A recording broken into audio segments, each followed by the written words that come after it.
At some point in our lives, we find ourselves scoping for jobs. Whether you're a fresh graduate or a senior in the industry, job seeking can be intimidating, especially if you don't know where to start. This video will guide you through our process for scoping ASEAN countries. Specifically, we will be presenting personas with different priorities so you can understand how to choose the country that best accommodates your personal and professional needs. Good day. I am Elise Dominic S. Ronquillo. I am 24 years old from the Philippines and a fresh graduate with a Bachelor of Science in Computer Science.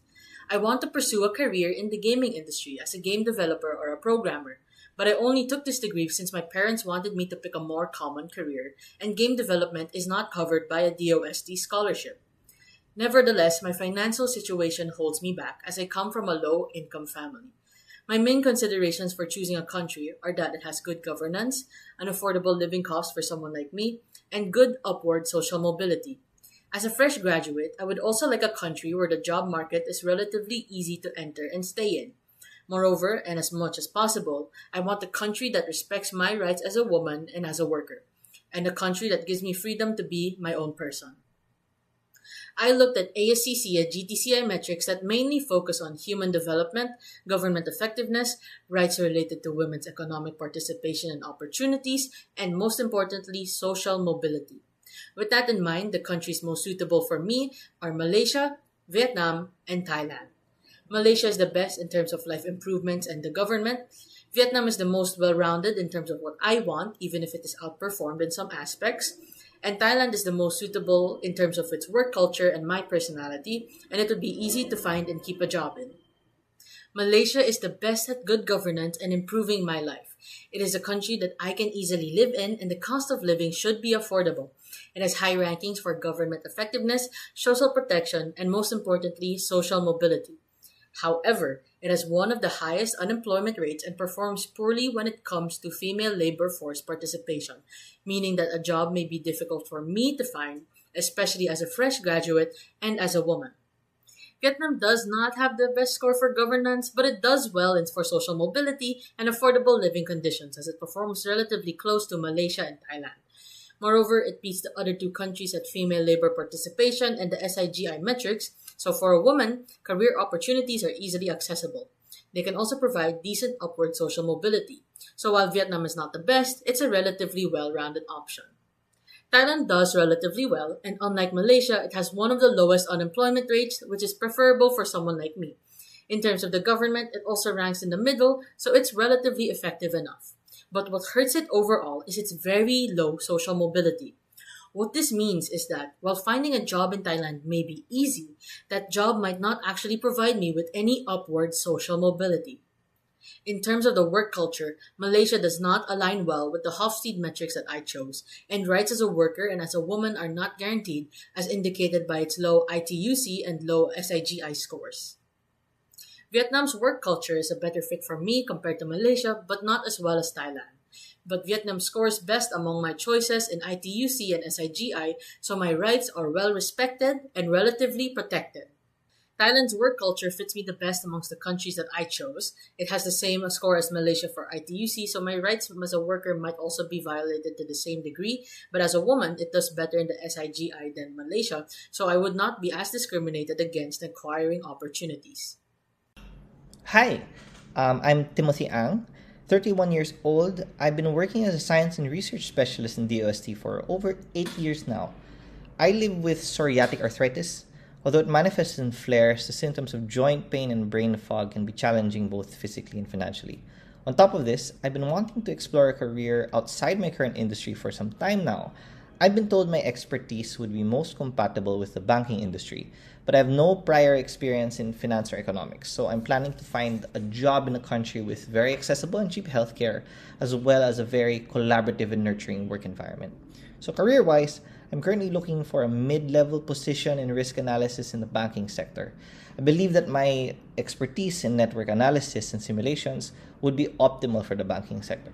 So again, I'm trying to prioritize healthcare and mentorship and training.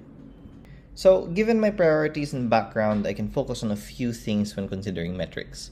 One is I fear a trip to the hospital due to my medical condition. It may destroy my financial security.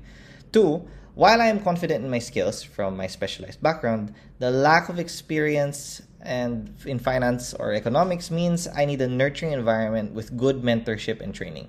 I'm looking for metrics that prioritize training and development alongside good brain gain to have access to experienced mentors. This means that my two non-negotiables are good healthcare and good training for mentorship opportunities. Given all of this, here are my top 3 picks. Based off the data you see on the screen, Singapore is self-explanatory. Malaysia hits 2 of my non-negotiables well. Healthcare is good, prevalence of training in firms could be better, but employee development, brain gain, and social mobility, so I can move up the social economic status without that much difficulty, they are all good. However, the workplace environment for someone like me is pretty bad. Long-term orientation is low and power distance is very high. Yet I'm keeping Malaysia in my list because it's very difficult to find a country that satisfies my 2 non-negotiables this well. Brunei is the next best thing that does not sacrifice healthcare and has a seemingly okay GTCI ratings. Far from ideal given the lack of data, but the other countries directly contradict my non-negotiables compared to these 3 choices. For the workplace culture, as someone changing careers after spending 8 years in research and development, I need to adjust to a new industry. I need people willing to teach and communicate effectively regardless of their or my own seniority. Hence, I prefer a country with low power distance. Since I appreciate adaptability and long-term planning, I would also prefer a work culture of long-term orientation. My name is Evan Sharp. I'm 43 years old and I am a family-oriented and cautious person who values stability and long-term planning, especially now that I am the sole provider for my children. I started my career in 2004 in the tech industry, working in IT support, web production, and UI-related roles. I later stepped away from full-time work to raise my children while my wife became the main provider, but I stayed connected to my field by keeping up with digital tools and technology. After my wife passed away, I now need to return to the workforce to rebuild financial stability and support my family. I am facing challenges such as returning after a career gap, balancing work and parenting, and ensuring my children's access to quality education and healthcare. Because of this, I am looking for a stable and supportive work environment with opportunities for training, career growth, and a healthy work-life balance. Career-wise, I aim to return to UI/UX design or front-end development where I can rebuild my skills and create a sustainable future for my family. Singapore is my strongest overall option because it offers excellent healthcare, high-quality education, strong personal rights, and a stable environment for long-term career growth. It performs best in the areas that matter more to me, especially employee well-being and overall quality of life. Malaysia is my most balanced option. While it may not lead in every category, it provides a good mix of affordability, livability, and career opportunities. It also offers decent training and development, making it a practical and sustainable choice for both work and family life. The Philippines is my best re-entry option. Even though it is weaker in overall quality of life, it stands out in training and employee development, which is important for me as I return to the workforce and rebuild my skills. When I reflect on my top 3 countries, Singapore, Malaysia, and the Philippines, I consider how each one fits my life as a single father. Malaysia feels like the most balanced cultural fit, while the Philippines is the most familiar and easiest to adjust to. Singapore is the strongest institutionally, but also the most intense. In terms of workers' rights, Singapore offers the strongest protection, while Malaysia and the Philippines are more moderate, with the Philippines being the weakest overall. Living in Singapore would give my family the best long-term support, but with a more demanding lifestyle.